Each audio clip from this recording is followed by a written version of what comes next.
Então, hoje, é uma coisa inusitada, os dois nunca sentaram juntos, não é? Não, É uma conversa. Admiro Então, a Denise há muito tempo, né? A gente gosta muito dela, mas a gente não tinha E feito eu? mesa, né? E eu falei assim, nossa, que boa junção, apesar de você falar isso, eu estava achando que tinha sido proposital. pois é, foi proposital, foi. Foi, né? A culpa é do Sérgio Abrantes, que está aqui propositalmente também sentado. Então, eu queria que você falasse um pouco sobre o seu trabalho, e aí a gente cria uma empatia na conversa, beleza? Então, meu trabalho que eu tenho feito hoje, né? Eu sou professor, né, da Universidade Federal Rural do Rio de Janeiro. Só um pedido. Bonito. Desculpa, eu pedi para ela interromper vocês e ela me interrompeu.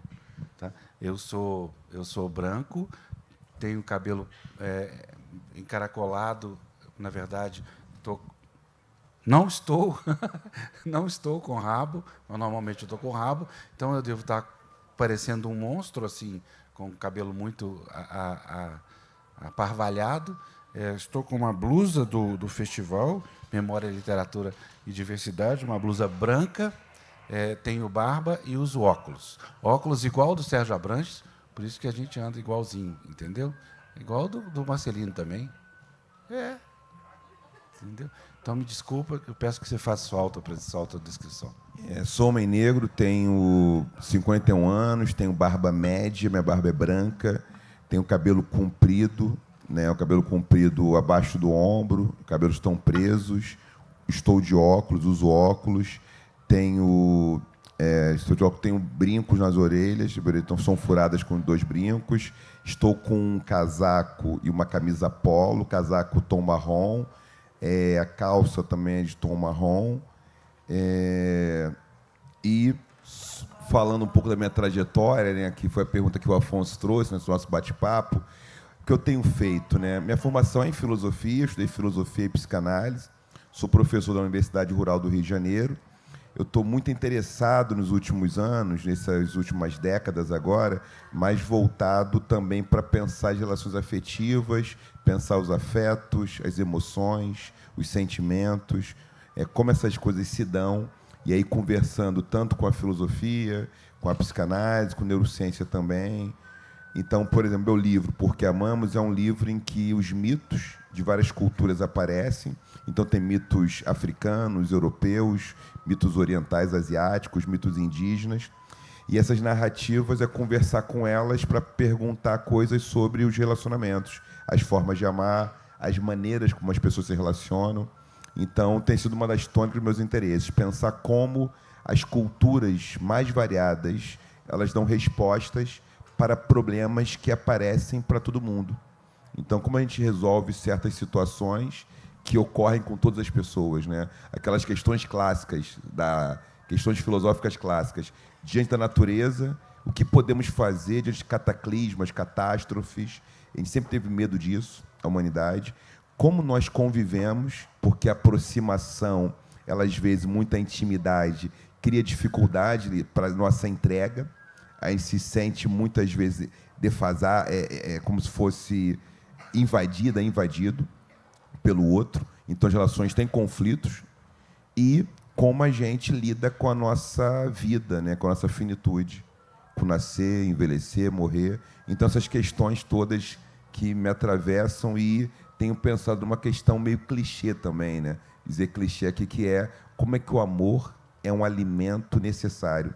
A gente precisa tanto dele quanto de oxigênio, de comida. Isso não é uma coisa nova, mas é nosso desejo e necessidade de sermos pessoas amadas, é talvez a necessidade mais fundamental de todas. Isso é um pouco tá na minha investigação. A maior necessidade é receber amor. E aí, você faz um monte de coisa na vida por conta disso. É por aí que eu estou tentando entender, pesquisar e falar sobre essas questões.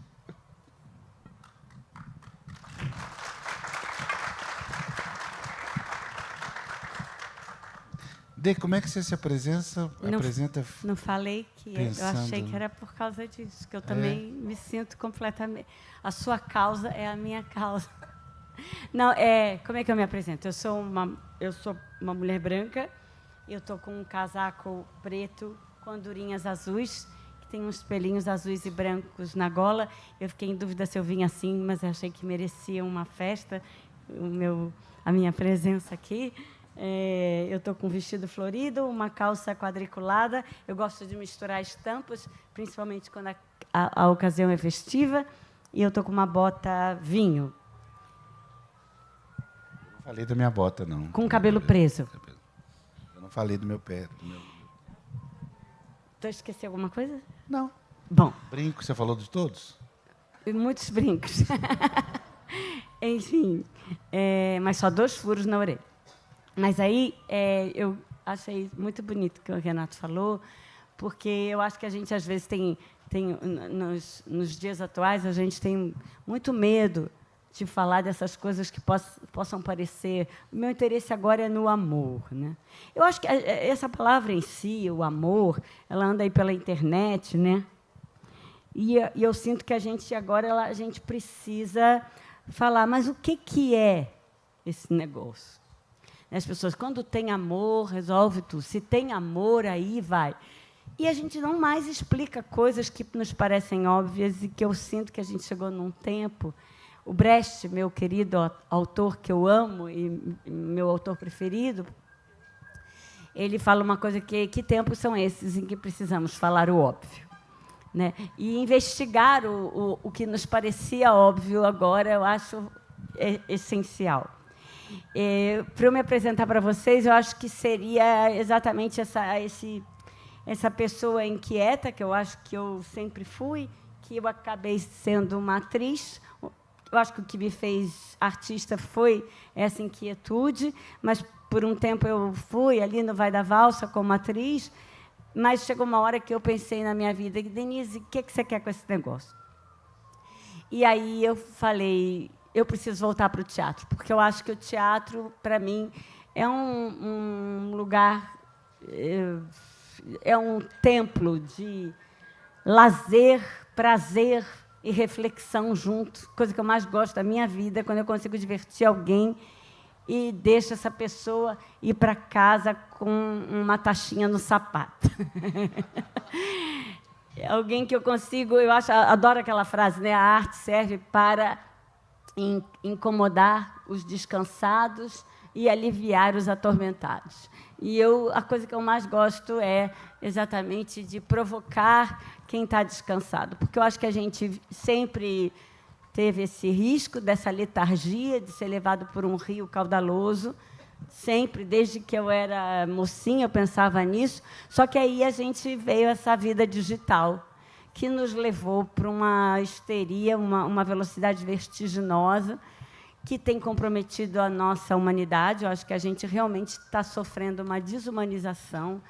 Eu sinto que a gente precisa fazer urgentemente se há alguma revolução ainda a ser feita, é a revolução da escuta e da paciência, né? Daquilo que até o Hugo estava falando aqui, essa presença, essa requisição de presença, esse estar, porque a gente está sendo roubado diariamente nesse redemoinho vertiginoso que nos invadiu, essa coisa fascinante que é a vida digital e a internet, mas eu sinto que a gente está sendo muito mais usado do que usando, e todo o tempo eu penso como. E aí o teatro, eu sempre comecei a escolher autores, fiz 2 Brechts, que eu sempre, de uma hora para outra na minha vida, e eu vou te falar, isso me fez acordar com muito mais vontade.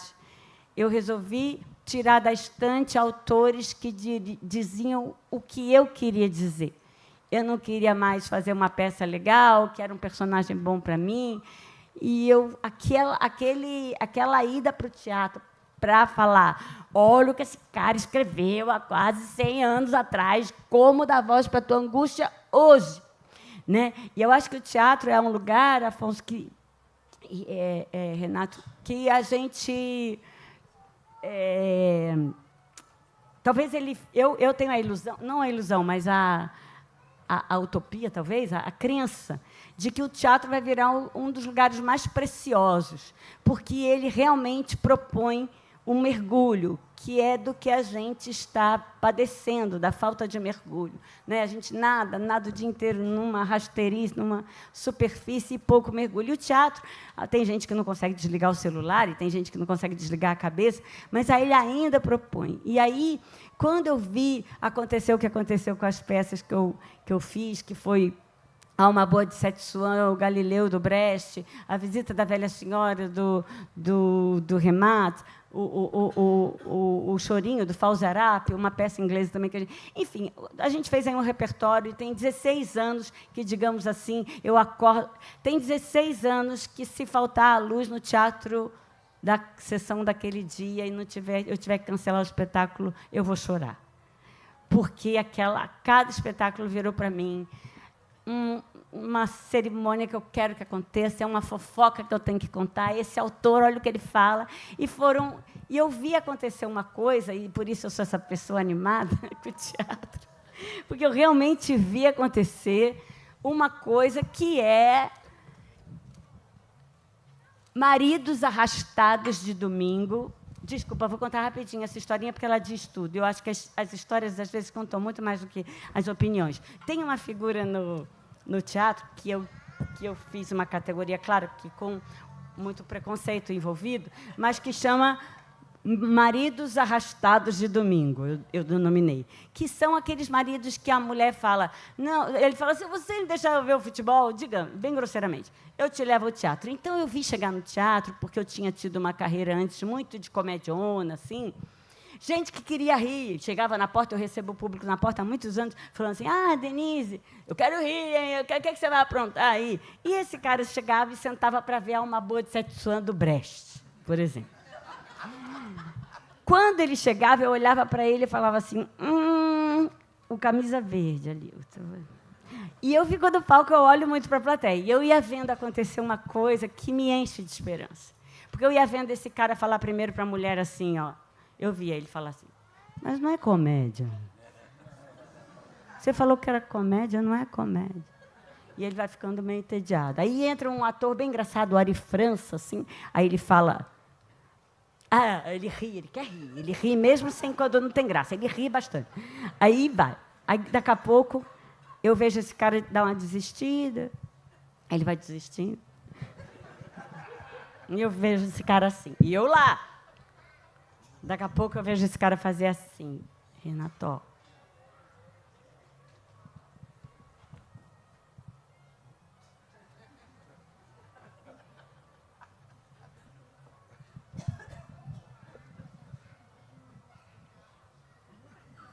Gente, eu estou contando essa historinha, desculpem aqui a encenação, mas é que essa história não foi uma, não foi duas, não foi três. Eu vi, nesses anos que eu escolhi falar palavras em cena de autores que eu queria dizer o que eles queriam dizer, ser porta-voz dessa palavra, me fez realmente acreditar que não há não há peça hermética. Sempre falo, não precisa ser fácil, precisa ser claro. A gente vive, então muita gente conta para a gente que as pessoas não vão entender. O público quer história. E eu vi esses caras e muita gente que tinha ido ali para me ver fazer o que viram, por exemplo, eu fazendo Trair e Coçar é Só Começar, que era uma comédia explícita, muito boa e tal, mas foi uma época da minha vida, quando eles iam ver o Brecht, e meu prazer era, gostou do Trair e Coçar? Vem aqui que eu tenho um negócio super engraçado para te mostrar também. E eu vejo eles rirem, e eu vejo eles se entreterem, e foi 2 anos o Alma Boa, 2 anos e meio o Alma Boa, 2 anos o Galileu Galilei, com peças que todo mundo jura que não vão ser entendidas, que são herméticas, sem a gente mudar uma palavra. Então, eu acho que, talvez eu esteja aqui por isso, eu sempre falo para o Afonso, meu Deus, você me põe em cada lugar, eu não escrevo, eu sou um ser, escrevi umas linhas por aí, mas eu acho que eu sou uma pessoa amante da palavra. E eu sou uma pessoa que eu acho que eu recebo o público na porta desde então, Renato, e eu vejo o quanto que esse exercício de presença, de olho no olho, de trazer, de falar, preste atenção, deixa eu te mostrar um negócio, quanto que isso foi acontecendo. E isso realmente me encheu de esperança. Aí culmina no Eu de Você, que é a peça que eu faço agora. Mas agora eu estava fazendo uma outra peça com o Tony, que a gente vai voltar, ele está ótimo, o Tony Ramos, mas eu fiz o Eu de Você, que foi um divisor de águas também na minha vida, que foi quando eu já tinha feito os autores todos que eu queria, e eu pedi para a plateia, para o público, histórias, para entrelaçar com literatura, poesia, música, porque eu sempre acho que quem lê, quem está perto da arte, eu sempre falo, não precisa, mas o que você quiser. Se você lê Clarice Pessoa, você vai sofrer mais bonito. Se você lê vocês, você vai sofrer, você não vai deixar de sofrer. Mas se você lê, se você tem aquele conto da Conceição Evaristo, se você tem a música do Chico para cantar, você está lá chorando, mas você fala, é que nem aquela música do Chico. Você tem a cumplicidade do poeta, você tem o braço dado, você tem a felicidade de saber que aquele poeta viveu, é teu irmão em sentimento, viveu a mesma adversidade que você está vivendo naquele momento, só que ele conseguiu te dar aquela voz que você repete agora. Então, o fato de eu ter me apropriado dessas palavras, e agora, finalmente, a gente fez uma trança dessas histórias com a literatura para meio mostrar para as pessoas que nos mandaram as histórias. Olha como se você tivesse esse Drummond nessa hora do teu sofrimento, você sofreria mais bonito. De alguma maneira, eu me sinto uma polidora de palavras. Eu embrulho para presente a história de quem me deu e entrego de volta, falando, olha o que você viveu e achava que nem bonito era. Né? Mais ou menos.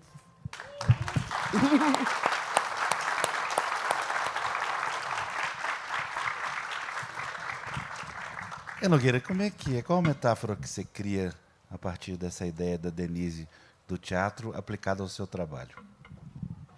Tem uma beleza nisso, né, que a Denise trouxe agora, que a arte, né, que a arte é essa possibilidade de nos dar um encantamento diante da vida, uma possibilidade de tornar a experiência da vida muito mais doce. Não que não vai ter sofrimento, eu fico pensando muito no meu trabalho, algumas coisas que eu estou muito interessado, que são as necessidades emocionais que todos nós temos, e aquelas coisas básicas, né, como, por exemplo, aquelas emoções fundamentais, alegria, tristeza, nojo, medo, raiva, os sentimentos que estão ligados às emoções, como ansiedade, saudade, felicidade. E como essas coisas, no nosso corpo, elas têm a ver com a gente não se desorganizar. Não é deixar de ter medo, deixar de ter raiva, mas como é que a raiva ela pode funcionar para que ela possa estabelecer o que ela tem de mais poderoso, que é limite diante daquilo que nos incomoda. Como é que o medo, que é uma emoção primária, então a gente pode falar assim, afetos primários, afetos secundários, afetos terciários, que são as emoções, os sentimentos, os pensamentos. Os pensamentos também são afetos, mas são afetos terciários. Então, primeiros afetos são aqueles básicos, a gente tem que lidar com eles para sobreviver. Então, assim, nojo. Nojo é um afeto primário, uma emoção, que foi fundamental para a gente não comer coisa estragada. O cheiro ruim, a língua vai para fora. E a emoção tem um comportamento, né? Então, uma prática.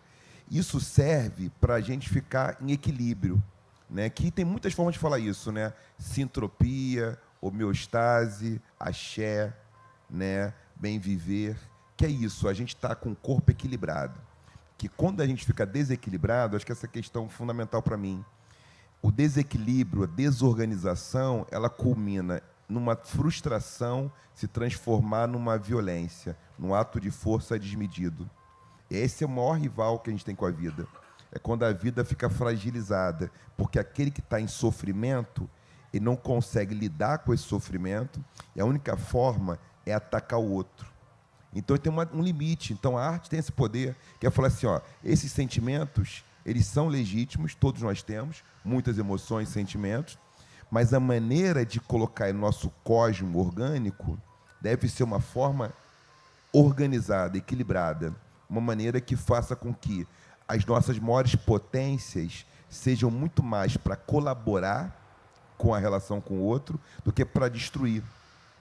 Porque quando uma coisa vai mal, ou a gente joga força contra nós mesmos ou contra os outros. Normal que seja assim. Então, todo esse ímpeto, né, da gente... E aí o Hugo trouxe um relato maravilhoso, muito obrigado por esse relato, né? E outras pessoas, tantas pessoas que têm tido dificuldade em lidar com o seu sofrimento e que, às vezes, têm um ímpeto em acabar com o sofrimento e isso é acabar com a própria vida. Então, como lidar com isso, é necessário ter suporte. É necessário não fazer sozinho, não fazer só. E a arte, as expressões artísticas são formas da gente poder ter esse espelhamento. É como se fosse uma nutrição afetiva que dá um pouco de repertório. Por quê? Como é que eu percebo? Isso não é novo, né? Tem muitos teóricos falando sobre isso. O Ampateba já falava sobre isso há muito tempo atrás, que a gente faz o percurso narrativo incorporando o personagem. A gente vai lá e se identifica, né, com aquela personagem da Denise, se identifica como trair, coçar, só começar. Caramba, sou aquela pessoa, sou aquele marido, aquela esposa. E você vai, que nem a criança nos contos de fadas, né, nas histórias infantis, ela vai fazendo o personagem, o percurso dela, se fantasiando com aquele personagem. Então, você tem assim, você tem um irmão, uma irmã, aí tem um desenho animado que tem um personagem herói de amarelo, outro de vermelho, um de verde. Aí vocês dividem entre vocês quem é quem, para que ninguém faça o mesmo papel. Não é assim? Algumas infâncias são assim? Alguém já viu isso, né? Aí você escolhe aquele ali, cada um escolhe um. E você vai naquele seu imaginário, naquele inconsciente, vai adquirindo, né, mais repertório, mais ferramenta para lidar. E a dificuldade do mundo, fundamental, é essa, né? É porque algumas pessoas não têm ferramenta nenhuma, a não ser o uso excessivo da força. Que é assim, estou irritado? Pode ficar irritado, não tem nenhum problema. Mas como eu lido com a irritação? Como eu lido com a angústia?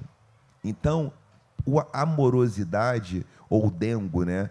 Eu estive numa festa agora incrível, na Iolo, uma festa de muita juventude, uma festa maravilhosa lá no Rio de Janeiro. O Marlon organiza, o pessoal da Iolo. E nessa festa, encontrei o Roger Cipó, ele falou, professor, ele falou, professor Nogueira, ele falou assim comigo, ele falou, vamos falar mais de dengo também, porque dengo é um afeto, né? E é um afeto que tem toda uma peculiaridade de ser uma transfluência continental africana para aqui no território brasileiro, que é o verbo dengar. E aí eu fico pensando muito nisso, né? O amar, o dengar. E aí o que tem a ver com o que a Denise trouxe agora? Já passo a palavra, né? Esses meus 5 minutos. É porque a arte tem esse poder de aumentar a potência existencial. Ela pode nos municiar, não que ela vai resolver alguma coisa, ninguém vai resolver nada na vida de ninguém, não tem uma pessoa melhor do que cada um de vocês, cada uma de vocês, para fazer suas próprias escolhas, mas se eu tenho uma escuta estética do mundo, se eu tenho uma capacidade de conversar e escutar outras pessoas, eu não vou copiar soluções, porque toda solução vai ter que ser customizada, mas eu posso reunir mais força para fazer de uma maneira que as pessoas que orbitam em torno de mim, que convivem na minha constelação afetiva, elas não fiquem magoadas, não me magoe, não magoe o outro. Eu digo que eu estou sentindo falta, o que eu estou precisando. É muito isso, né? Que nem relação amorosa. A paixão dura até 24 meses, 6 a 24 meses. Aí as pessoas, estão apaixonadas, elas dizem, algo está dando errado. Por quê? Na paixão, a gente não pergunta para o outro como o outro gosta do toque, o que o outro está sentindo, o que está faltando. É muito automático, porque tem uma sintonia por conta da questão mesmo bioquímica naquele momento. E aí, a relação amorosa requer lidar com as faltas do outro. E aí eu passo a palavra agora com uma frase que talvez muita gente conhece, né? Amar é dar o que você não tem para quem não quer. Porque amor, eu não dou alguma coisa que eu tenho para o outro, eu dou minha falta. Por isso que a relação amorosa é uma relação difícil. E por isso que é muito fantasioso amar tudo e todos com a mesma intensidade o tempo todo. Aí, quando eu me cobro isso, provavelmente eu vou ter um retorno daquilo que é o seu inverso, que é a violência, que é o uso da força. Então vai ter gente falando assim, eu amo todo mundo, mas a ação é só de violência, só de ódio. E quando você fala assim, não amo todo mundo, não estou conseguindo amar agora, estou amando pouco, amando muito, vai ser mais honesto, é mais verdadeiro, é mais humano. Então, vamos amar dentro da nossa capacidade amorosa, né? Porque não é o tempo todo com a mesma intensidade. Tem oscilação, tem alto, tem baixo. Então, a arte tem essa possibilidade, né? As canções, o teatro, o cinema e, em última instância, isso, né? Um mundo afetivamente mais harmônico significa um mundo com menos impacto ambiental, um mundo onde os conflitos geopolíticos são resolvidos sem a necessidade do outro ter uma pulsão narcísica de tudo ser só para aquele seu grupo, para a sua comunidade. Então, esse é um desafio. O desafio é esse. Então, arte, essa é a minha conexão com a Denise, né? Que a arte é essa possibilidade de eu me escutar um pouquinho, escutar o outro e falar, hoje eu não posso, hoje eu posso, agora eu quero, agora eu não quero mais. E aí vai em frente, e vai vivendo.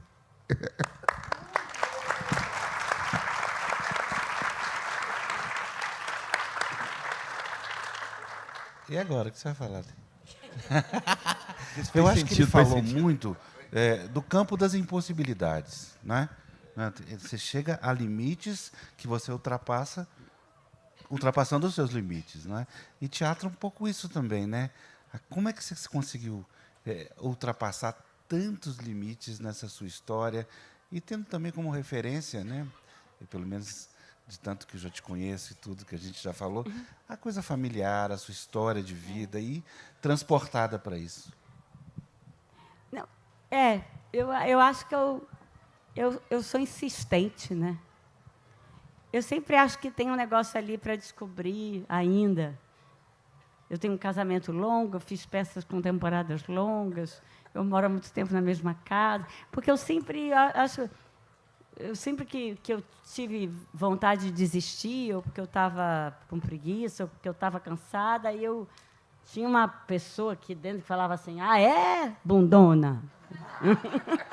Então, eu acho que e com isso, eu realmente ampliei territórios. E até essa história do que você quer com isso foi muito maluco na minha vida, porque... Eu fiz televisão bastante no início da trajetória, né? Historinha. Eu sempre acho que as historinhas são melhores para a gente. Eu acho que com história, a gente conta tudo. A história, eu acho que a gente está vivendo até uma síndrome aí na rede social e na internet, assim, muito discurso e pouco fato, né? Muita opinião para pouca história. Porque quando você conta uma história para a pessoa chora, assim, fica com o olho brilhando, ela importa a tua vivência. Quando você só dá opinião, a pessoa pode falar assim, bom, concordo, mas ela está correndo o risco de formar aquela opinião nela mesma num terreno muito arenoso, muito frágil, porque ela não tem aquela vivência. Quando você dá a vivência junto com a história, com a opinião, você talvez esteja contribuindo mais. Mas, enfim, historinha. Eu consegui comprar uma casa, assim, com esse sucesso primeiro que eu fiz na televisão. E meus filhos eram pequenos, e eu fazendo aquela reforma da casa. E eu estava, assim, toda gravando, mas fazendo a reforma. E aí eu precisava de colocar um azulejinho que era azul. E eu fui procurar aquele azulejinho, não achava aquele azul. Chegou uma hora que eu falei, não é azul, é verde. E um dia, depois de procurar, gastar uma energia danada com aquilo, eu me vi no meu colo um monte de mostras de pequenos azulejos. E essa imagem, eu devia ter enquadrado isso, tirado uma foto, porque essa imagem falou assim, Denise, que energia é essa que você está gastando com azulejo que é entre azul e verde? A sua artista está morrendo. E aquilo me caiu uma ficha de uma infelicidade que eu estava vivendo dentro da felicidade, porque é muito maluco que a gente vive inventou viver de um jeito, né, muito maluco, que sucesso não significa felicidade. Você tem o risco de ser uma pessoa muito bem-sucedida e infeliz. E eu acho isso um paradoxo, louco, porque, na verdade, a gente não consegue deixar de ganhar. E mesmo na minha profissão, que você briga com pai e mãe para ser ator, você está arriscado a ficar atendendo demandas e te falando, não, você tem que assinar esse contrato, não, a Globo te chamou, não, você tem que... E chegou uma hora que eu estava fazendo um monte de coisa legal até, mas aí caiu uma ficha, e eu agradeço esse dia, porque eu falei, o que está te faltando? E aí eu voltei para o teatro. Porque o teatro é um lugar, é isso aqui, né? Estou aqui conversando com as pessoas. Eu acho que eu descobri uma coisa. Eu tenho maior dificuldade de fazer vídeo para o Instagram. Quando me pedem um vídeo, eu falo, ai, meu Deus, lá vai. Fica páginas e páginas no meu celular de vídeo bombado. Eu vou derrubando todos. Eu gaguejo. Ah, esse não está bom. Não devia ter falado. Não, eu sofro muito. Aí eu descobri por quê. Porque eu tenho muita aflição de não saber para que eu estou falando. Eu recebo o público na porta e eu acho que eu não sei nem mais fazer peça sem receber o público na porta. Porque ver minimamente essa plateia, entender que eu estou aqui, do que falou para quem. Eu acho tão engraçado as pessoas no Instagram. Tudo bem, tem muita coisa legal, mas eu acho, por exemplo, muito engraçado a pessoa chorar no Instagram e falar... Né? Eu queria agradecer a vocês. Eu falo assim, gente, quem são eles? Eles são muitos... Quem são? Eu tenho muita aflição, eu particularmente. Por isso que eu tenho essa resistência, né? Assim, até... Mas agora eu estou melhorando, viu, Afonso? Não me olha com essa cara, não, que o Afonso, há muito tempo, a gente convive aí. Fazia tempo que a gente não convivia. Eu que ensinei ela a mexer com mas WhatsApp, eu não mexia nem nem nada no quanto celular. tempo tem? Mas agora eu tenho Instagram, tenho tudo. Está tudo certo comigo. Eu só tenho dificuldade agora. Mas, enfim, é uma coisa da gente... Eu acho que essa minha inquietude, para fechar a sua pergunta, né? Me fez ampliar limites. Né? Me fez, uma hora, chegar e falar assim, não, eu não quero renovar o meu contrato. Se vocês não deixam eu fazer teatro, eu não quero. E aí eu fui, mas eu tive sorte de ter parceiros e gente que não concordava comigo toda hora. É muito importante você se aliar a pessoas que não te babam ovo, que te desafiam todos os dias. Você ter parceiros e eu cada vez acredito mais no coletivo. As últimas 2 peças que eu fiz, a gente escreveu com 8 pessoas na sala de ensaio, a gente assim... Quantas pessoas põe tinham não sei quê. na Alma Boa?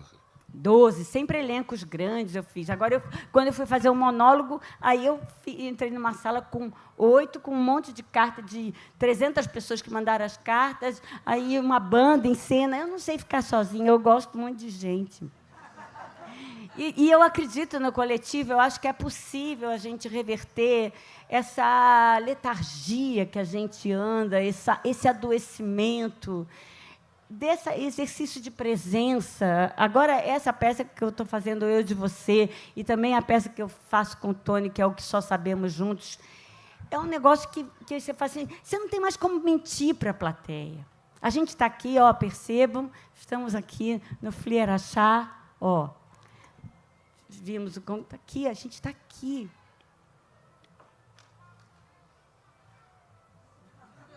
Caralho, né? Desculpa. Tá, nossa, eu estou no YouTube falando palavrão. Mas não é isso. Eu faço até um silêncio na minha peça agora, que eu seguro 1 minuto de silêncio. Às vezes, eu até testo e mais. E sabe o que as pessoas, por incrível que pareça, muitas, acabam a peça e vêm falar comigo e falam assim, eu adorei aquele silêncio. Quem sabe a minha última peça na vida vai ser 1h30 de silêncio. E aquilo vai ser o bem mais precioso, uma atriz, sem falar nada, parada em cena.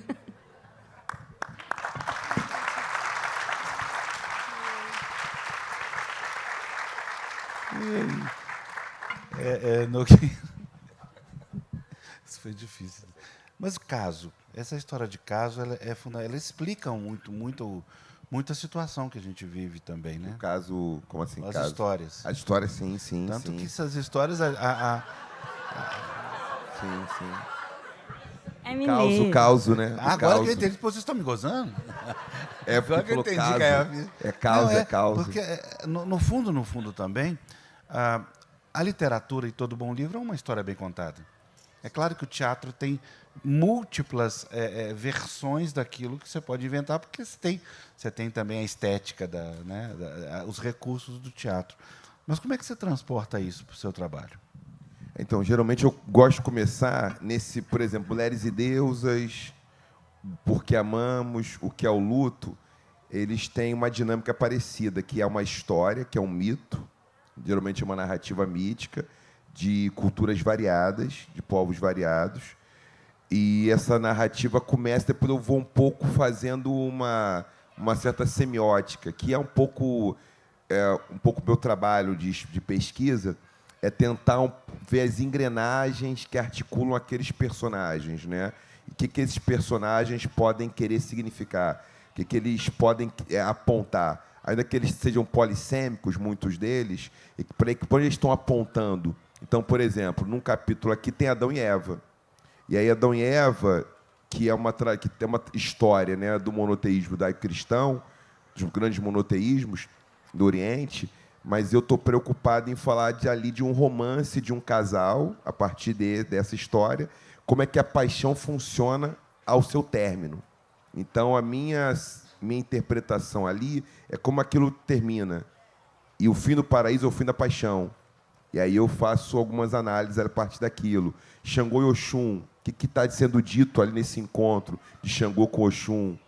Orihime Hibokoshi, que é uma história do Tanabata Festival, para quem conhece cultura asiática, né? Na Coreia do Sul, no Japão, muitos países asiáticos, é uma festa muito importante, que tem um festival no 7 de julho, e esse festival fala da história de amor desse casal, que é um casal que costurava estrelas, né? Que os ventos cósmicos eram domados por esse casal, por essas pessoas.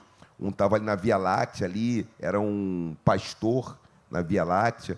Então, eu pego essas histórias, que são histórias de muito tempo, né? Histórias que já estão aí há milênios, e, a partir delas, eu vou conversando, tentando interpretar um pouquinho, né? Então, vou contar uma história rápida aqui, curtinha. Tem uma história de amor, que talvez vocês conheçam, que é do Alçar e da Alcete. O Alçar é um rei, o irmão dele tinha ciúme, vou cortar a história. O irmão dele tinha muito ciúme dele, o irmão dele corta ele em vários pedaços e espalha pelo mundo inteiro. A Alcete, que era a mulher dele, vai, recolhe os pedaços, ela costura ele todo. Ele era um homem negro, e aí um rei, né, um rei do Kemet, e aí ela costura ele e enfaixa ele. Ela não encontra o órgão sexual. Mesmo assim, eles têm relação sexual, ela engravida, e ele fica todo esverdeado. E ele passa a ter o papel de ver o peso dos corações das pessoas que morrem. Ele vai para o mundo, para o pós-mundo, para um outro mundo.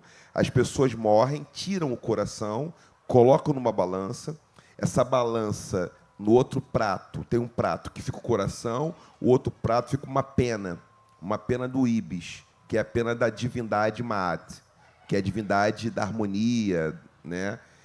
E aí, essa história, eu falei muito rapidamente, contei rápido por causa do nosso tempo, sei que o tempo está correndo, mas a gente pode pensar que são muitos personagens, mas nós podemos pensar em nós mesmos também. O Set, que é a divindade do caos, tem a ver com poder. O poder, quando ele é a única coisa que importa, e tem a ver com sucesso, só isso importa, a gente pode ficar dilacerado, a gente pode se desmembrar, pode se desorganizar todo. A Set, que é a divindade do amor, amorosidade, ela costura, ela vai restituindo aquilo que é a nossa natureza. Tanto que o personagem fica verde. Por que ele fica verde? Verde é um símbolo de clorofila, que é da natureza. Estou aqui simplificando, tá? Então, são os signos, pensando assim, semiótica. Cada signo ele tem um significado, ou algum sentido num certo contexto. Nesse contexto, ele fica verde porque ele revela a própria natureza. E a natureza dele é o seguinte: uma vida feliz, o coração é leve. Por quê? O coração é o nosso centro daquilo que nós pensamos, nós sentimos e quem nós somos. Em muitas culturas africanas, são várias também, como tem 305 povos indígenas no Brasil, território brasileiro, continente africano são 492 povos diferentes. Mas em muitos povos, dezenas de povos, o coração é por onde nós pensamos. Pensar um ato cardíaco. O Kemet, Axum, esses povos, eles pensam com o coração. E o coração, além de ser o que a gente pensa, é onde nós sentimos. E qual é a teoria? O que está em jogo nesse mito que eu contei muito rapidamente? Vocês podem ler melhor nos meus textos, esses mitos. O que está em jogo? Quando o nosso pensamento, os nossos sentimentos, que são ambos afetos, eles entram em tensão, a gente se desorganiza, fica muito pesado. Então, o bom não é segredo, né?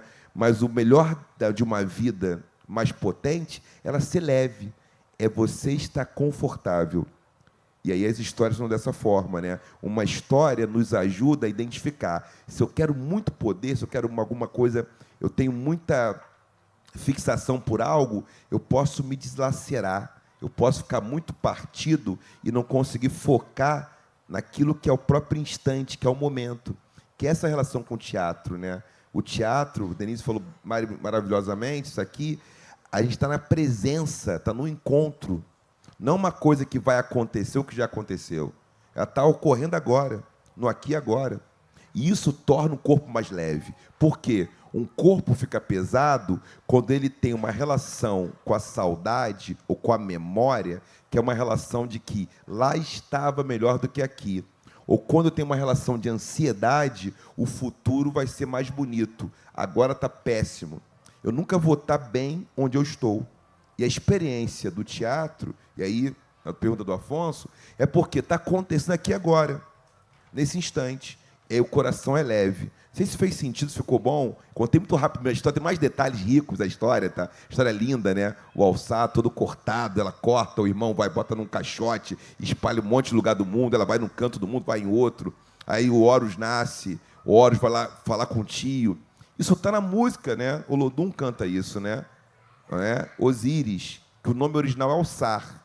A tradição ocidental traduziu para Osíris. Só manteve o Set, que é o nome africano original, mas Alset é Isis, então mudaram, mas é Alset o nome original.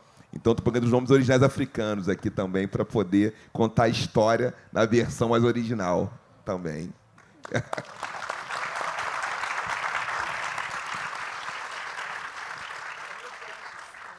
Mas, Dê, eu queria que você falasse, e não podia sair daqui sem falar nisso, da importância da literatura na sua vida. Você escreveu, você foi colunista durante muito tempo. Na verdade, Afonso, eu sou muito vexada com o pouco que eu li. A minha família lia muito pouco. O livro que tinha na minha casa era uma enciclopédia Conhecer. E, depois de um tempo, eu descobri aquelas seleções, sabe? Como eu chamava aquele... o Digest. Que o meu tio tinha e tal. E aí o mundo abriu para mim quando veio um mundo. E aí depois a minha mãe entrou num clube do livro. E aí eu descobri, muito tardiamente, não sei se tardiamente, mas eu li muito pouco, eu sempre tenho essa agonia. Só que assim, o teatro me tomou, e essa coisa da palavra é uma coisa que me alimenta muito. Aí eu acabei escrevendo, porque... Não sei por que viraram para mim e falaram assim, na revista Crescer, e falaram assim, a gente queria que você escrevesse. Eu falei assim, mas eu não escrevo. Assim, eles falaram, não, mas você fala tanta coisa legal da maternidade, né? A maternidade foi um negócio que foi uma coisa muito maluca na minha vida. Eu comecei a pensar no mundo, não naquelas crianças. Que eu tinha que orientar aqueles seres e eu não sabia nem me orientar. Então, acho que você, quando é mãe, você vira uma espécie de filósofa de boteco, assim, né? E aí eu falei, eu quero escrever. Então, eu escrevo, mas eu não quero ficar escrevendo de fraldas e coeiros e gracinhas de criança. Então, acho que eu escrevi exatamente dessa imperfeição da maternidade. Meus filhos me fizeram escrever. E depois aí eu tive a coluna na Folha durante 6 anos. E eu escrevo na revista Crescer até hoje, porque elas não querem deixar eu parar. Meus filhos tão barbados e gordos. E eu, e eu não consigo parar, porque eu acho que eu ainda tenho a ilusão de que um dia eles vão ler aquele documento para ver que as dúvidas que eu tinha e o quanto que eu os amava, apesar de todas as dores. Ilusão. Mas é assim... Mas, enfim, eu só escrevo com a arma na cabeça, né? Eu te falei, eu preciso de uma arma na cabeça para escrever, mas a literatura sempre, o que eu li, foi altamente transformador. E me fez fazer o teatro que eu faço, e me fez fazer agora essa peça que de alguma maneira, ela é um libelo pela literatura, porque eu digo aquelas pessoas como elas estariam melhor, como elas estão bem acompanhadas, quando eu misturo as histórias cotidianas delas com literatura, né? Então, isso, eu acho que tem... Eu vou contar uma historinha. Uma vez eu estava assim, no encontro, assim, era Dia da Mulher, aquelas coisas de uma mulherada assim, na plateia, aí uma senhora, eu me lembro o nome dela, Conceição, eu falando do quanto que a arte ajuda a gente a viver, né? O contato com a arte, né? Faz você ter, no mínimo, mais compreensão da imperfeição humana. Então, você acha que está todo mundo ali, no mesmo barco, pelo menos isso. E aí uma senhora levantou e falou assim, Denise, no meio da plateia, falou assim, Denise, eu não faço terapia. Eu vou ao teatro, eu vou ao cinema, eu leio, e eles resolvem os meus problemas por mim.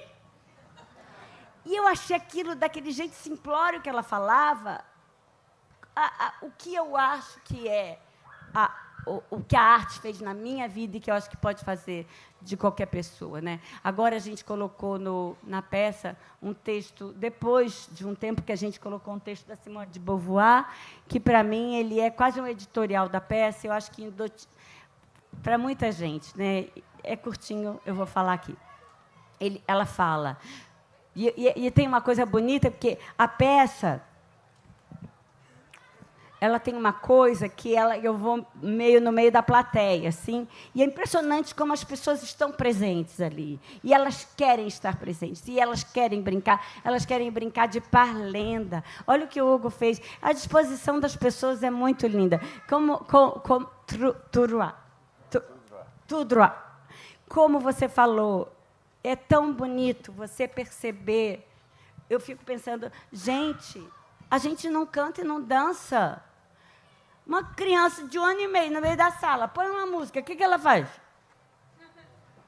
E a gente perdeu isso que os povos originários têm e que precisa da saúde do corpo para isso.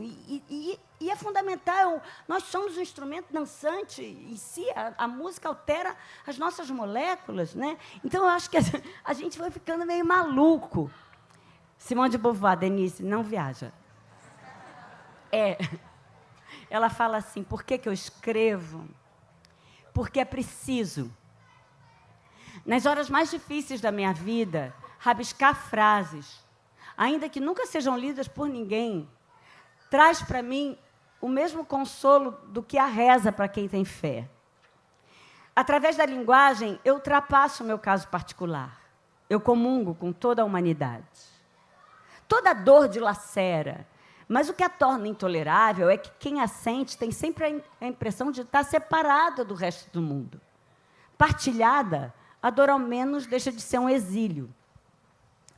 Não é por prazer, por exibicionismo, por provocação, que tantas e tantas vezes os artistas relatam experiências terríveis, desoladoras até. Através da arte, nós universalizamos essas experiências e permitimos que o público conheça, nos seus sofrimentos individuais, o que eu mais gosto, o consolo da fraternidade. Essa é uma das funções essenciais da arte, superar a solidão, que é comum a todos nós e que, no entanto, faz com que nos tornemos estranhos uns aos outros. É muito lindo. É lindo, né?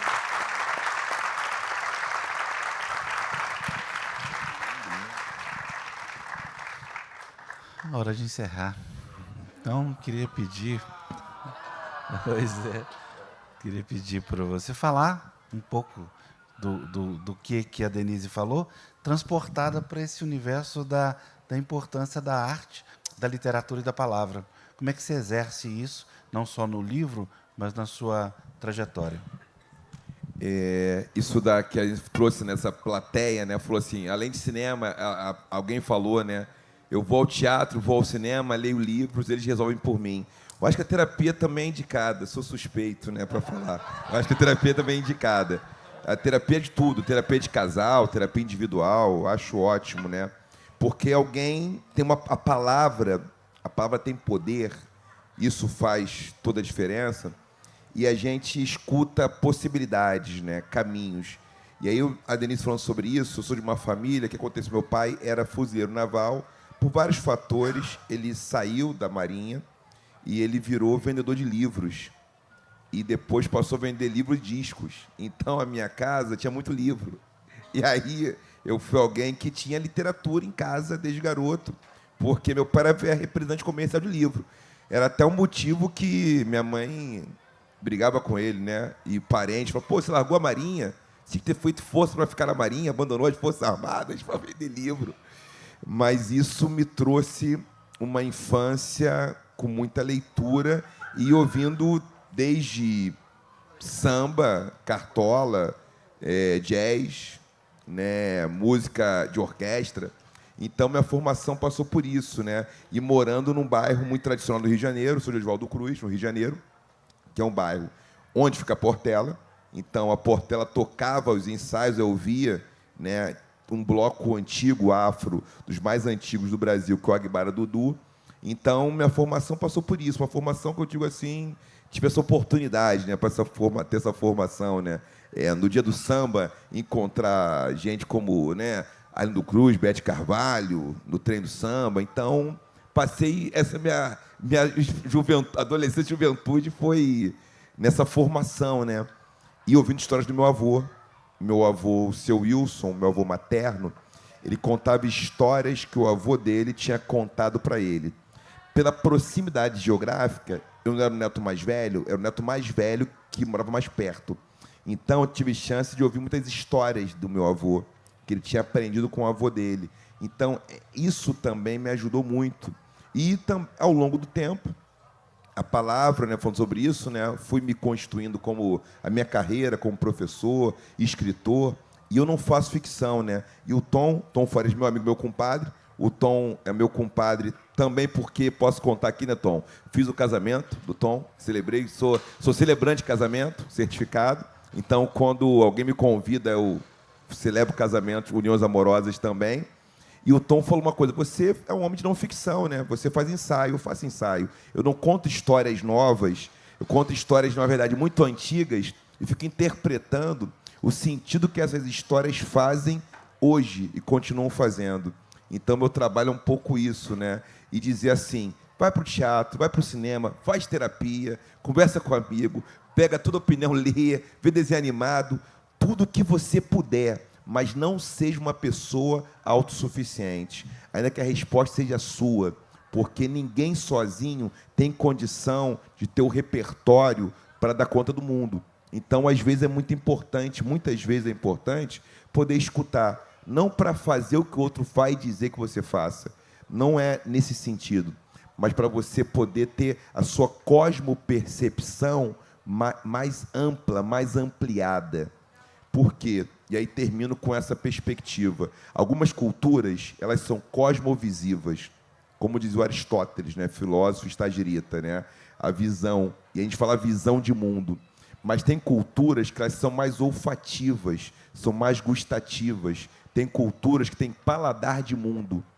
Por isso a gente fala assim, ciclano é doce, fulana está amarga. Isso é uma cosmopercepção gustativa, do paladar. E quando eu tenho uma percepção mais ampla, eu não foco num único sentido, eu consigo ter um olhar, uma visão, uma escuta mais ampliada.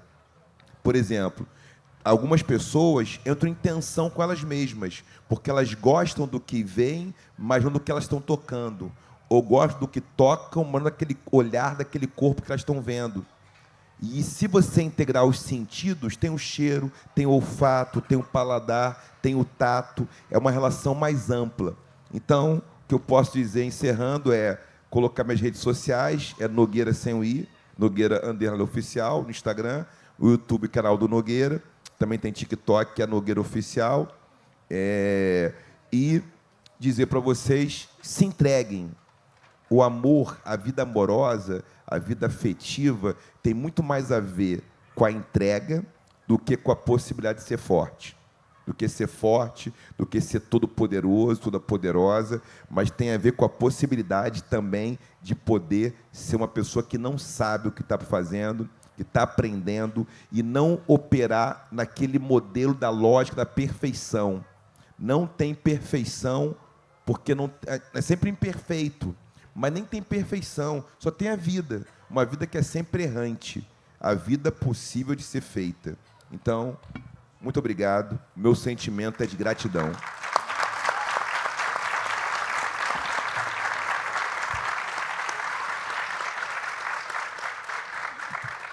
Encerra. Afonso, te Eu pedi para você agradeço. cantar, né? Tem uma das amores, os amores da vida Eu falo, da Denise é a música, né, Denise? eu faço uma roda de samba agora, Renan. Não é? Não, eu comecei de uma hora da minha vida, eu falei assim, não, prazer na agenda. Dia, hora e local. Senão a gente não faz, né? A gente é levado, né? E agora eu faço uma vez por mês. Chama Samba na Coxia, surgiu numa coxia de teatro. É bem bom. Mas, enfim. Não, gente, obrigada, Afonso. Queria agradecer a vocês, agradecer essa oportunidade de estar aqui e dizer para você que eu estou com uma esperança danada no mundo, apesar do adoecimento que eu falei, porque, a gente chegar e ver essa diversidade de pessoas, a gente vê o que a gente tem visto. Né? No outro dia, eu entrei numa filmagem para fazer como diz isso, um editorial lá. Queria uma foto. Mas aí eu cheguei e era um cara que me chamou, era um cara branco. E eu cheguei, a equipe inteira era negra. Eu falei assim, meu Deus, esse é o Brasil que eu quero. Está acontecendo alguma coisa assim. A gente poder realmente escutar as histórias indígenas, a gente ter essa quantidade de pessoas negras agora nos contando coisas das quais a gente foi privadas por tanto tempo, porque a gente foi privado mesmo, a gente precisava chegar e ter a chance de ter vocês nos contando. Né? E eu me sinto assim, numa época muito difícil de viver, mas eu estou lotada de esperança, porque eu acho que eu falava para minha mãe sempre assim, tem que andar de skate, toda hora a gente tem que andar de skate. Eu acho que agora o skate saiu e só tem um jeito, surfar, porque o terreno de baixo também é móvel. Tudo ficou móvel, o de cima e o de baixo. Então, agora, a coisa mais bonita do mundo é a gente perceber a pluralidade, as diferenças, mas a gente entender que a gente pode perguntar, que a gente precisa ser verdadeiro, que eu preciso falar, desculpa, eu não entendi o que você falou, desculpa, não sei o seu nome. Isso faz uma diferença danada, esse exercício de presença, de escuta, de amor, de afeto mesmo, que eu acho que é a única coisa que vai nos salvar.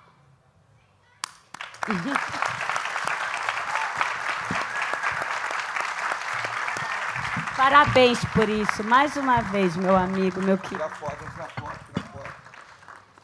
Tira foto aí. Tira foto, depois vai outra vez, tira foto.